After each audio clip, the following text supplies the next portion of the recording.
जय हिंद। आज के लेक्चर में हम लोग डिस्कस करने वाले हैं इलेक्ट्रिक फ्लक्स के बारे में। क्या होता है इलेक्ट्रिक फ्लक्स, इसके बारे में डिटेल इन्फॉर्मेशन इस लेक्चर में हम देंगे आपको। बेटे, इलेक्ट्रिक फ्लक्स होता क्या है? जैसे आप अगर चार्ज जानते हो तो चार्ज दो तरीके का होता है, एक पॉजिटिव चार्ज होता है और एक नेगेटिव चार्ज होता है। पॉजिटिव चार्ज अगर कोई एक हम लेते हैं तो हम ये देखते हैं कि इससे जो इलेक्ट्रिक फील्ड लाइंस होती हैं वो निकलती हैं, और कितनी इलेक्ट्रिक फील्ड लाइंस निकलती हैं अगर आपसे क्वेश्चन करें हम तो आपका आंसर होना चाहिए कि इनफाइनाइट इलेक्ट्रिक फील्ड लाइंस निकलती हैं। लेकिन ये इलेक्ट्रिक फील्ड लाइंस हैं, ये इलेक्ट्रिक फील्ड लाइंस हैं। और पॉजिटिव चार्ज है तो इलेक्ट्रिक फील्ड लाइंस कैसे होती हैं? डाइवर्जेंस होती हैं, ये डाइवर्जेंस होती हैं, बाहर की ओर जाती हैं। और अगर नेगेटिव चार्ज है तो इलेक्ट्रिक फील्ड लाइंस कैसे होती हैं? वो कन्वर्जेंट होती हैं, वो आके मतलब इनवर्ट साइड में होती हैं, ये चार्ज की ओर ऐसे होता है। तो ये हमारा नेगेटिव चार्ज है, ये पॉजिटिव चार्ज है।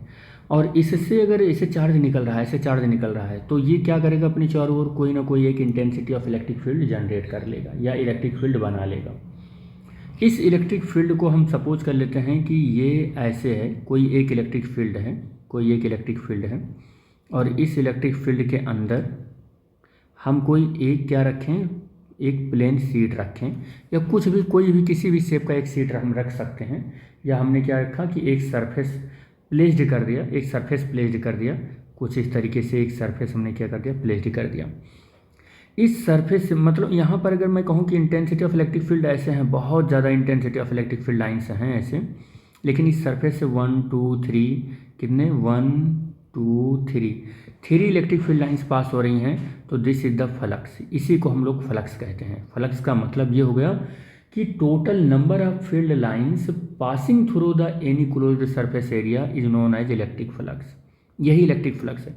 जबकि इलेक्ट्रिक फील्ड लाइन्स 1 2 3 4 5 6 7 हैं, इलेक्ट्रिक फील्ड लाइन्स 7 हैं, लेकिन इलेक्ट्रिक फ्लक्स कितने हैं? 3 हैं। क्यों 3 मैं बोल रहा हूँ? बिकॉज ऑफ यही इलेक्ट्रिक फील्ड लाइन्स इस सरफेस से पास हो रहे हैं। तो जो किसी क्लोज्ड सरफेस से जितना भी इलेक्ट्रिक फील्ड लाइन्स पास होता है उसे हम इलेक्ट्रिक फ्लक्स कहते हैं, उसे हम इलेक्ट्रिक फ्लक्स कहते हैं। और जो इलेक्ट्रिक फील्ड लाइन्स होते हैं वो किसी चार्ज से या किसी इंटेंसिटी ऑफ इलेक्ट्रिक फील्ड के अंदर टोटल कितने हैं वो हम उसकी बात नहीं कर रहे हैं, लेकिन इस एरिया से कितना पास हो रहा है हम उसकी बात कर रहे हैं।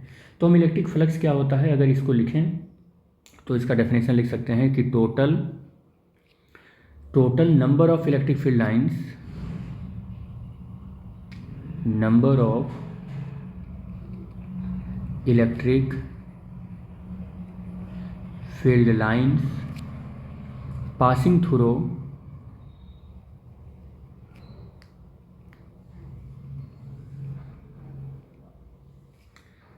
The close surface.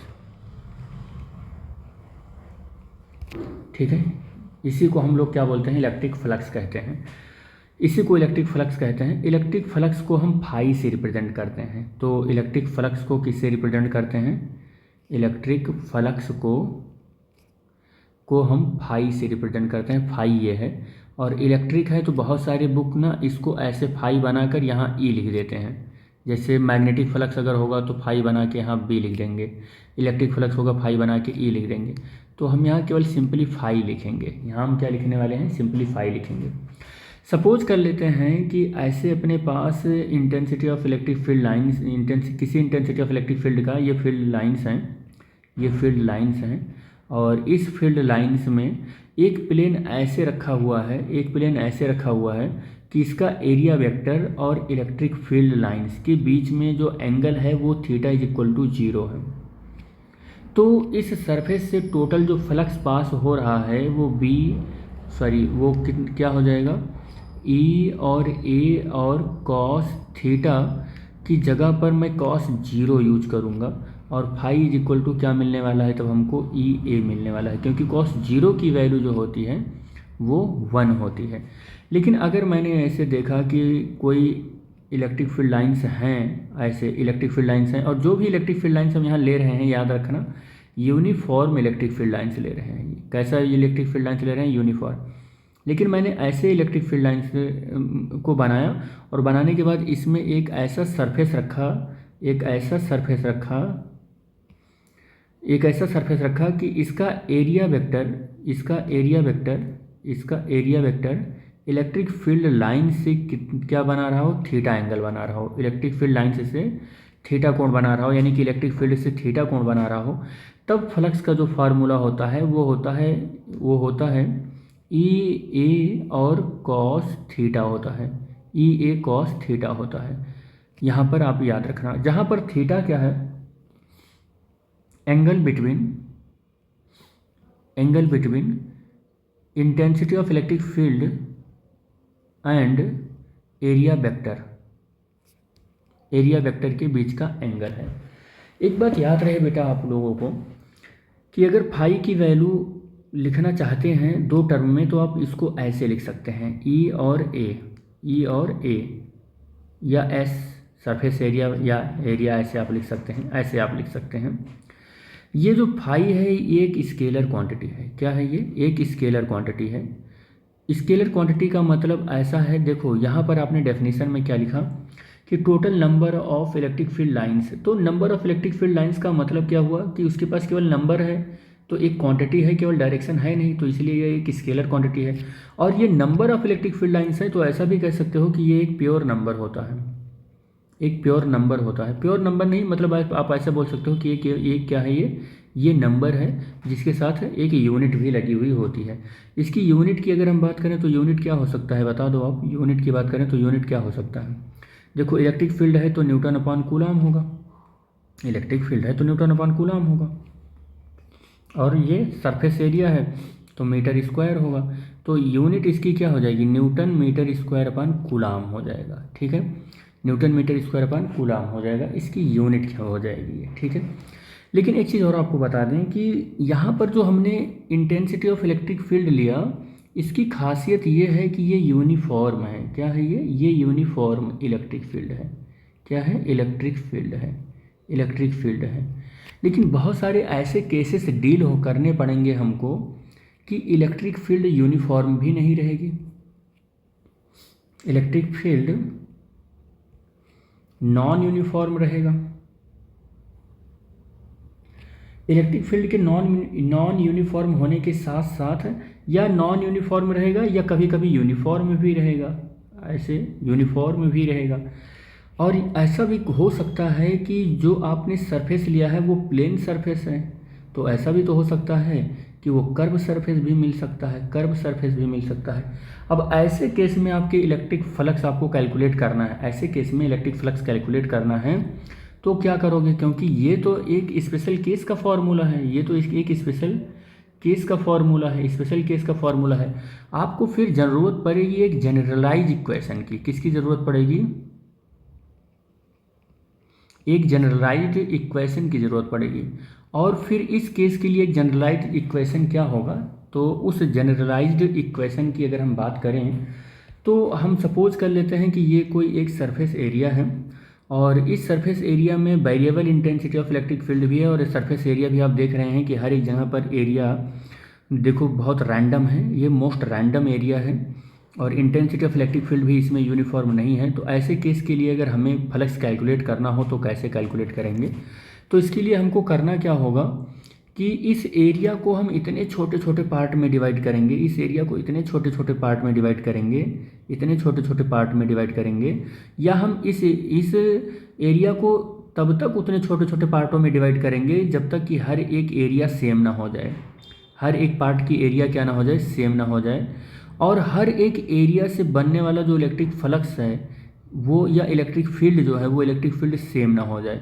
ऐसे इसको छोटे छोटे इनफाइनाइट स्मॉल एलिमेंट में हम क्या करने वाले हैं, ऐसे इसको डिवाइड करने वाले हैं। आप देख रहे होंगे कि हमने इसको छोटे छोटे बहुत सारे एलिमेंट में ऐसे डिवाइड कर रहा हूँ मैं ऐसे, और तब तक ये डिवाइडेशन होता रहेगा जब तक कि हर एक सेक्शन एलिमेंट का एरिया सेम ना हो जाए, और हर एक एरिया में इंटेंसिटी ऑफ इलेक्ट्रिक फील्ड ना सेम हो जाए। ये मैंने ऐसे कर दिया, ये मैं छोटे छोटे सेक्शन में इसको डिवाइड कर रहा हूँ, और इतना छोटा सेक्शन ले रहा हूँ कि हर एक एरिया इसका, हर एक एलिमेंट का एरिया क्या हो जाए, सेम हो जाएगा। आप अगर कहीं नहीं दिख रहा होगा तो आप ये मान कर चलिएगा कि इतना छोटे छोटे सेक्शन में हमने डिवाइड कर दिया कि इसका एरिया सेम हो गया है। तो हर एक छोटे छोटे एरिया में हमने तब तक डिवाइड करता किया जब तक कि हर एक एलिमेंट का एरिया डी एस, हर एक छोटे एलिमेंट का एरिया मान लेता हूँ मैं कि डी एस है, तो D S D S D S D S, मान लो ये एक छोटा एरिया है, डी एस हो गया ये। तो हर एक एलिमेंट का एरिया अब डी एस हो गया, हर एक छोटे एलिमेंट का।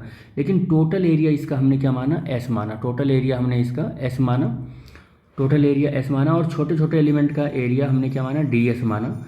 और ये भी मैं मानकर चलता हूँ कि अब हर एक छोटे इन एलिमेंट में जो इंटेंसिटी ऑफ इलेक्ट्रिक फील्ड है वो भी ई ही हो गया है, same intensity of electric field.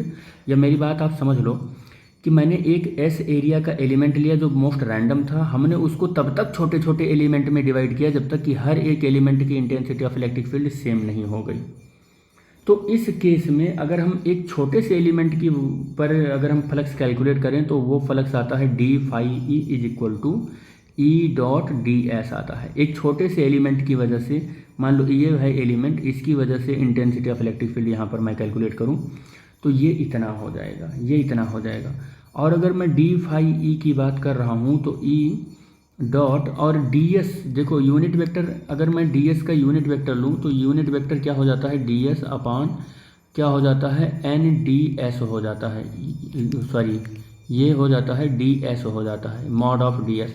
इसी को हम ऐसा भी लिख सकते हैं कि vector D S upon D S, ऐसे लिख सकते हैं।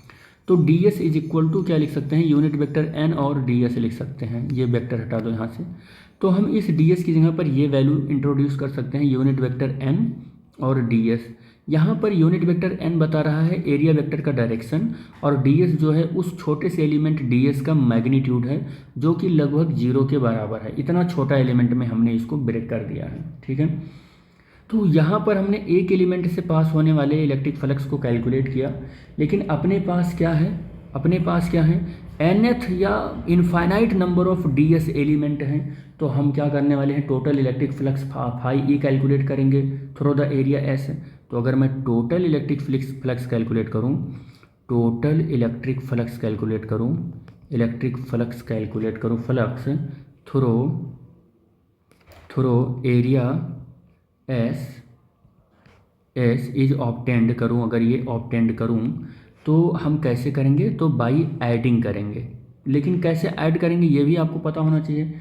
Adding the contribution for all area, adding the contribution for all area element. अब वो कंट्रीब्यूशन कैसा होगा, phi net is equal to क्या कैसा होगा, सिग्मा लगा लेंगे और डी फाई लिख लेंगे, सिग्मा लगा के डी फाई लिख लेंगे। और फाई इज इक्वल टू या phi net is equal to, अब ये देखो यहाँ पर सिग्मा लगा लिया और डी फाई की जगह पर हम ये वैल्यू लिखेंगे, vector E dot unit vector N और डी एस, ये वाली वैल्यू उठा के हमने यहाँ पर रख दिया, ठीक है। लेकिन आपको एक बात और बता दें कि हमने शुरुआत में ही बताया कि डी एस इतना छोटा एलिमेंट है, इतना छोटा एलिमेंट है कि लगभग टेंस टू 0 है। अब अगर वो टेंस टू 0 है तो हम इस पूरे सरफेस से होने वाला जो इलेक्ट्रिक फ्लक्स है, इस पूरे सरफेस का इंटीग्रेशन ले सकते हैं, इस पूरे सरफेस का क्या ले सकते हैं, इंटीग्रेशन ले सकते हैं। तो ये समेशन कन्वर्ट हो जाएगा हमारा किस में, ई में कन्वर्ट हो जाएगा और डी एस में कन्वर्ट हो जाएगा, ई डी एस में कन्वर्ट हो जाएगा, जो कि फाई इक्वल टू ये हो जाएगा। और अगर मैं इसको ऐसा लिख सकता हूँ तो इसको ऐसा भी लिख सकता हूँ कि E dot unit vector N और डी एस, ऐसा भी लिख सकता हूँ मैं इस इक्वेशन को। और आपको ये भी पता है कि इस इक्वेशन को फिर हम phi is equal to vector S और ई डॉट यूनिट वेक्टर और D S is equal to, ऐसा भी तो लिख सकते हैं, एस और ई डी एस और कॉस थीटा भी तो लिख सकते हैं, ऐसा भी तो लिख सकते हैं। और यही मेरा क्या हो गया, जनरलाइज इक्वेशन हो गया। This is the generalised equation for the any cross section area, चाहे वो कर्व्ड हो, ये सब पर लग जाएगा, चाहे वो कर्व्ड सरफेस एरिया हो, चाहे वो प्लेन सरफेस एरिया हो, चाहे इलेक्ट्रिक फील्ड यूनिफॉर्म हो, चाहे नॉन यूनिफॉर्म हो, चाहे जिस तरीके का इलेक्ट्रिक फील्ड हो और सरफेस एरिया हो, सब पर ये इक्वेशन लग जाएगा। This is the generalised form of equation. लेकिन एक बात और आपको यहीं पर मैं बताते चलूँ इसी में, कि ऐसा भी तो हो सकता है कि फाई एक स्केलर क्वांटिटी है तो इसकी वैल्यू पॉजिटिव भी हो सकती है। It may be positive value, positive value भी हो सकती है। Phi is equal to positive हो सकता है। ऐसा भी तो हो सकता है नेगेटिव भी हो सकती है इसकी वैल्यू, तो फाई की वैल्यू नेगेटिव भी हो सकता है। और ऐसा भी तो हो सकता है कि फाई की वैल्यू जीरो भी हो सकती है, फाई की वैल्यू जीरो भी हो सकती है। लेकिन पॉजिटिव कब होगा, नेगेटिव कब होगा, ये बात मैं आपको बता देता हूँ। पॉजिटिव कब होगा, जब क्यू की वैल्यू जीरो से बड़ा रहेगा। अर्थात मैं ये कहना चाह रहा हूँ क्यू जो है वो कैसा रहेगा, पॉजिटिव रहेगा। और अगर पॉजिटिव रहेगा तो मान लो कि ये स्फेयर है, एक ये स्फेयर है और स्फेयर के सेंटर पर एक चार्ज रखा हुआ है जो कि प्लस क्यू है। तो अगर ये क्यू की वैल्यू जीरो से बड़ी है तो इंटेंसिटी ऑफ इलेक्ट्रिक फील्ड कुछ इस तरीके से होगा,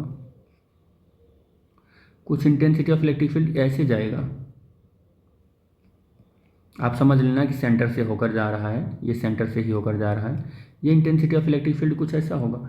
और अगर इंटेंसिटी ऑफ इलेक्ट्रिक फील्ड कुछ ऐसा होगा तो सपोज कर लो कि किसी एक पॉइंट पर यहाँ पर हमको डी एस एलिमेंट मिल गया, ये डी एस एलिमेंट मिल गया।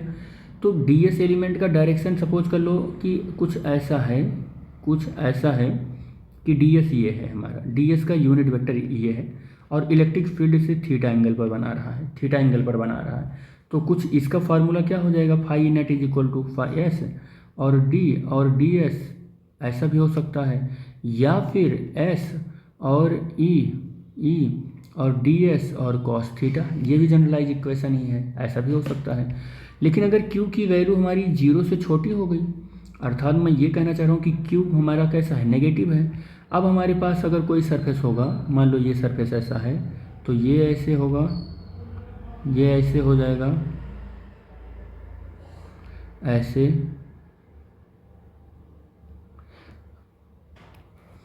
और ये इंटेंसिटी ऑफ इलेक्ट्रिक फील्ड इसका किधर होगा, इधर सेंटर की ओर होगा, इधर कैसा होगा, सेंटर की ओर होगा, क्योंकि क्यू की वैल्यू जीरो से छोटी है और यहाँ पर मैंने ये क्यू रखा है, सेंटर पर रखा है। इस केस में सपोज कर लेते हैं कि कोई एक सरफेस लेते हैं, this is the surface of electric field, this is the surface of D S. ये डी एस का यूनिट वेक्टर है, ये डी एस है अपना, और इलेक्ट्रिक फील्ड ए से ये थीटा एंगल पर बना रहा है। इस केस में भी वही generalised equation, phi is equal to integration of A और डी एस डॉट के साथ, और इज इक्वल टू क्या हो सकता है, ई डी एस कॉस थीटा हो सकता है। तो सेम वही फार्मूला होगा, बस क्या डिफरेंस है कि यहाँ माइनस हो, यहाँ पर intensity of electric field towards the centre है और यहाँ पर अवे फ्रॉम द सेंटर है। ये आप अपने दिमाग में रख सकते हैं कि ये बातें हो सकती हैं, ठीक है। तो कुल मिला के ये इलेक्ट्रिक फ्लक्स हो गया और इलेक्ट्रिक फ्लक्स से रिगार्डिंग सारी बातें हो गई। नेक्स्ट लेक्चर में हम लोग बात करेंगे सॉलिड एंगल का। तब तक के लिए thanks for watching the video. Thank you बेटा।